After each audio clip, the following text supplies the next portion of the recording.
During the late 1960s and early 1970s, Manchester, as the second largest urban area outside London in terms of cumulative population, was preparing itself for what would ultimately be christened the Pic-Vic tunnel scheme, an underground railway that would have not only connected the two main stations of Manchester Piccadilly and Victoria, but also provided a widespread system of high-capacity metro services reaching to the various regional centres both north and south of the city, only for political and financial factors to once again conspire against this promising scheme, although in the wake of its demise, the fundamental principles of the project would eventually serve as the catalyst for one of the most successful metro rail revials of the British Isles.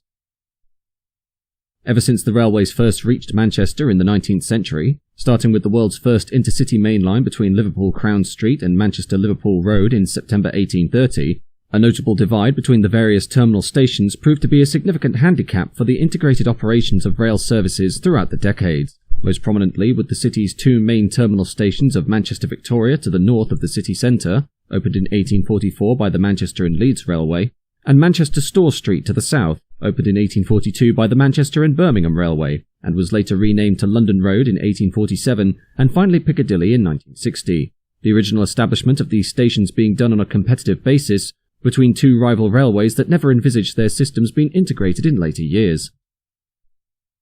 As such, transfer from Piccadilly in the south, which provides trunk services to Stockport, Birmingham, Sheffield, Stoke-on-Trent and London, and Victoria in the north, which serves cross-country routes between Liverpool, Wigan, Salford and Bolton in the west, and Leeds, York, Hull, Halifax and Bradford in the east, meant passengers either had to travel between the two terminals on foot, by taxi or on buses, a problem which, even as early as the 1830s, was considered by the individual railway companies, with one scheme to resolve the issue, piloted in 1839, being to have an underground suburban railway that would travel beneath the city centre, predating the world's first underground subsurface railway, London's Metropolitan Railway, by around 30 years, although such a scheme was axed at the intervention of figures connected to the Manchester Ship Canal, who saw it as a threat to their assets, while in both 1912 and 1933, concepts for a subsurface railway rose again, but were quickly dashed due to wider global events, World War I in the former's case and the Great Depression in the latter's. Come the 1950s and 60s, however, Manchester was suffering from overwhelming congestion as the rise in car travel following World War II served only to exacerbate existing traffic flow problems caused by the city's ancient narrow streets, the results of which rendered all forms of road transport, including city buses, essentially unusable as they struggled to negotiate the gridlock. While in the face of the city centre being opened up for full use by cars, walking between the two terminal stations was a lengthy and unpleasant affair, filled with choking fumes, no covered ways for the often harsh elements of northwest England, and a severe crime wave caused by the collapse of local industry that left many parts of the metropolitan area prone to muggings and assault. In 1968, under that year's Transport Act, a series of passenger transport executives, or PTEs, were developed so as to tailor the local bus and rail services to the conditions of the areas they operated in, rather than the more high-level blanket approach adopted previously by the government in London. These PTEs covering the four largest conurbations in England outside the capital, Merseyside, Tyneside, the West Midlands and Manchester, the latter of which was christened SELNEC, or the South East Lancashire and Northeast Cheshire PTE. This organisation, which was founded on November 1, 1969, inheriting the bus fleets of 11 constituent city and town councils in Manchester, Salford, Oldham, Ashton, Stockport, Rochdale, Bury, Bolton, Ramsbottom, Lee, and the combined Stalybridge, Hyde, Mossley and Duckenfield, while also being put in charge of local rail services out of Manchester Victoria and the recently renamed Manchester Piccadilly. As part of its remit, one of the most vital requirements for improving the dire traffic situation in central Manchester was to undertake a blanket upgrade of the public transport provision for the Greater Manchester area, and in 1971, after a 2-year case study, SELNEC unveiled a proposal to connect the disjointed commuter rail network by way of a brand new subsurface tunnel that would run between the Piccadilly and Victoria stations, initial considerations being for this subsurface system to be of a rapid transit configuration that was akin to the emerging high-capacity metro systems of Europe and the United States, wherein it would be provided its own rolling stock and rights of way to connect with various destinations north and south of the city, the latter even going so far as to encompass existing suburban routes to destinations such as Altrincham to the south and Bury to the north. The basic idea behind this scheme, christened the Pic-Vic tunnel, being to improve the distribution arrangements from the existing railway stations, which are on the periphery of the central core, to link the separated northern and southern railway systems, and to improve passenger movement within the central area, while also forming one part of a 4-phase long-term strategy that would be delivered over the course of 25 years to introduce a bus priority system on major trunk roads into and out of the city centre, the creation of a brand new east-west railway corridor, and the provision of a surface-level light rapid transport system, a modernised concept of the street-running trams of yesteryear. At a cost of £9.2 million when the finalised scheme was outlined in 1973, or £89.1 million in 2023, the operation would comprise the boring of two 18-foot diameter tunnels along a 2 3/4 mile alignment at a depth of 70 feet beneath the streets of Manchester, and would run in a curved alignment to the south of the city centre so as to avoid contact with the subterranean Guardian telephone exchange that was located beneath Piccadilly Gardens, a labyrinthine 6-mile maze of concrete tunnels under Manchester that had been constructed between 1954 and 1957 and was used for the purposes of both a nuclear bunker and to provide basic telephone communications backup in the event of a nuclear strike on London, with SELNEC planners being made aware of the structure's presence when plotting the course of the route, but could not disclose its existence publicly when asked by the national press as to why the route was not running directly beneath the city centre, the design team having been forced to sign the Official Secrets Act in 1971 by the Ministry of Defence.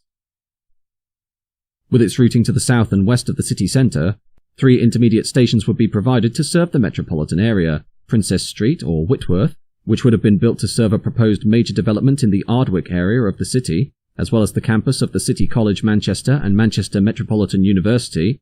Albert Square, St Peter's Square or Manchester Central, which would have been located at the Manchester Central Library and served the main entertainment district of Deansgate and Spinningfields; and Market Street or Royal Exchange, which would have stood at the junction of Market Street, Cross Street and Corporation Street, with direct connections to the Royal Exchange, the Marks & Spencer department store, and the upcoming Arndale Inner City shopping centre, these 3 stations being flanked by subsurface connections at Manchester Victoria and Manchester Piccadilly to their respective terminals, with the north end of the route emerging onto the line to Bury, 3/4 of a mile north of Victoria, while the south end would rise up on a smooth, gently sloped ramp at Ardwick Junction, a mile south of Piccadilly, adjacent to Ardwick Station on the former Woodhead route to Sheffield. In terms of infrastructure, the system would be built to a standard gauge with a 25 kV AC overhead electric system, thereby allowing for the direct transfer of services between the Bury line in the north to the Crewe Manchester line to Cheadleham, Wilmslow and Crewe, the Hope Valley line to Chinley, Edale and Sheffield, the Stafford Manchester line to Macclesfield and Stoke-on-Trent, and the Style line to East Didsbury and Wilmslow, with a possible branch leading to the nearby Manchester Airport, while the general core Pic-Vic service would comprise 4 colour-coded lines, each operating to various destinations: the yellow, green, blue and orange lines, the yellow line running from Victoria Low Level to Hazel Grove via Stockport, the green line from Bury to Alderley Edge via Central Manchester, Stockport and Cheadleham, the blue line operating from Victoria Low Level to Macclesfield via Stockport and Cheadleham, and the orange line operating from Bolton to Wilmslow via Heaton Park, Central Manchester, East Didsbury and Style, with the recently axed Liverpool and Bury Railway, which had been closed by British Rail in October 1970, being relayed to allow access between Bolton and Bury, all existing national rail routes to be upgraded with electrification and refurbished stations wherever necessary.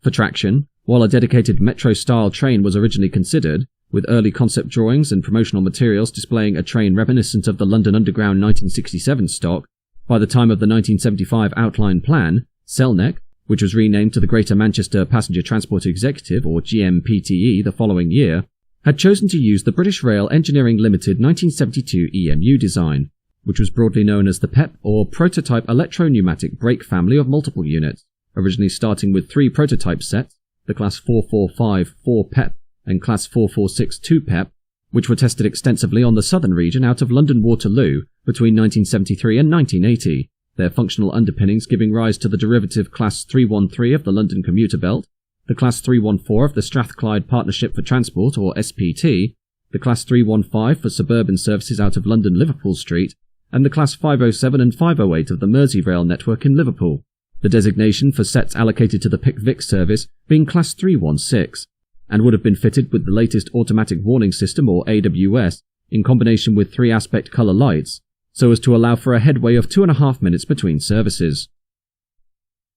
In early 1973, with a draft scheme now devised, SELNEC filed an infrastructure grant application, named InfraManc, with the central government in order to allow for state funds to be released so as to build the Pic-Vic scheme. But sadly, the timing of this request could not have been worse, as only a year prior, Britain had been in the grips of a general strike by the National Union of Mine Workers, or NUM, between January and February 1972, the reasons for which were caused by a reluctance of the National Coal Board to increase wages for pit workers as their market shrunk due to the increased import of oil that replaced household and industrial coal demand. The Conservative government of Prime Minister Edward Heath ultimately capitulating and allowing the miners improved pay, though in response had caused a massive downturn in the economy of the UK due to various power outages caused by a lack of coal supply being delivered to the nation's power generating facilities, and the Heath government therefore became highly reluctant to fund large-scale projects while the country's fiscal situation was in such a fragile state, leading inevitably, in August 1973, to the then Minister for Transport Industries, John Peyton, refusing to grant the necessary state subsidy to deliver the Pic-Vic project, stating that funding for such a scheme would not be available until at least 1975. Following this refusal, the scheme went quiet but wasn't cancelled, the SELNEC and later PTE design team simply taking the opportunity to continue refining their proposal, including the switch of rolling stock from dedicated underground-based trains to more universal PEP-based EMUs that were suited for the national rail network. While in preparation for construction to eventually start, several aspects of the proposed line were integrated into newly completed building projects, the most notable example being at the Arndale Shopping Centre, which opened in 1975, where, beneath what is now Selfridges, Marks & Spencer's and the NatWest Bank, a gigantic void was built 30 feet below the concourse, in which would be accommodated the future Market Street station on the Pic-Vic Underground line. While on the surrounding national rail network, new interchange stations at Altrincham and Bury were developed, and the line to Hazel Grove was electrified, in order to prepare for future rapid transit services, the new strategy being that the project would be handed over to the Greater Manchester County Council, who would front half of the funding, in exchange for the British government to provide the remainder so as to see the scheme through to fruition, with compromises and cutbacks made if necessary. However, the economic situation in Britain continued to deteriorate, as a mixture of the oil crisis, which began in October 1973, together with a second miners' strike during January 1974, which thus led to energy rationing and the implementation of a 3-day week until the beginning of March, meant the then Chancellor of the Exchequer, Anthony Barber, was forced to introduce cuts of up to £500 million on public spending, the problems further exacerbated by a change of government during the same month, where Edward Heath's Conservative leadership was replaced by the second Labour government of Harold Wilson, who, during his 2-year premiership, was focused more on supporting ailing UK industries, such as British Leyland, through the direct intervention of the National Enterprise Board, or NEB, which was established in 1975 to extend public ownership of the economy by regenerating British businesses with taxpayer money, meaning that projects such as the Pic-Vic scheme fell rapidly down the priority list, until eventually, in 1977, the entire idea was quietly dropped on cost grounds.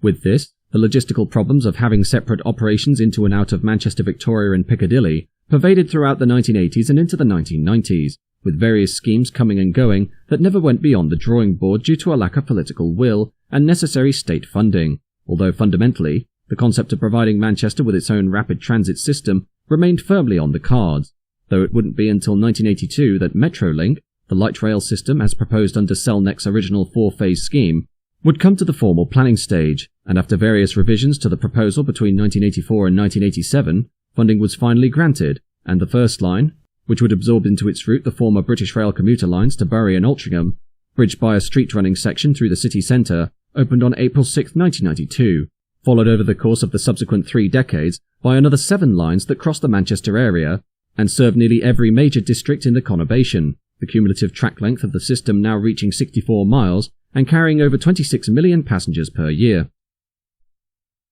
As for the creation of a direct connection for services between Manchester, Piccadilly and Victoria, this would eventually be resolved during 2017 with the Ordsall Chord,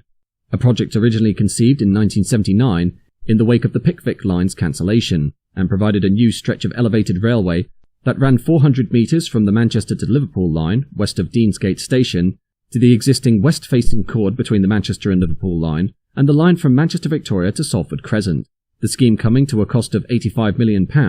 with construction starting in 2016. Although despite the chord now providing a through route for trains running between the lines south of Manchester to those north of Manchester, additional infrastructure at Piccadilly, Oxford Road, Deansgate, Salford Central and Manchester Victoria means that not all of the potential capacity can be exploited, with proposals to add platforms at Piccadilly and widening the line between Piccadilly, Oxford Road and Deansgate, known as the Castlefield Corridor, to 4 tracks, still being at the concept stage as of 2023. In conclusion, the Pic-Vic tunnel scheme was a proposed system that had many strong aspects to its design, primarily in the fact that it would have allowed for direct connections across the Manchester area, while removing the need for having to connect on foot, via taxi, or by bus between the two main terminal stations of the city, and possibly lent itself to further expansion through the incorporation of additional lines, such as the main commuter routes to Rochdale and Oldham on the lines east out of Victoria, presenting, for the people of the Manchester area, a high-capacity metro system akin to the likes of Merseyrail in Liverpool, that was easily compatible with the wider national rail network. Sadly, the timing of the Pic-Vic project was truly what killed any hope of it becoming a reality, as with a cash-strapped government hesitant to invest, and a lack of any significant political will to help fight its case, this major infrastructural scheme was undoubtedly doomed to failure, although from its ashes came a system of rapid transit that would set the bar for a revival of light rail operations within the UK, and now provides a vital form of sustainable transport that has reduced the widespread congestion of the city centre, paving the way for similar metro lines in cities across the nation, and a big leap forward in Britain's reduced dependency on car travel.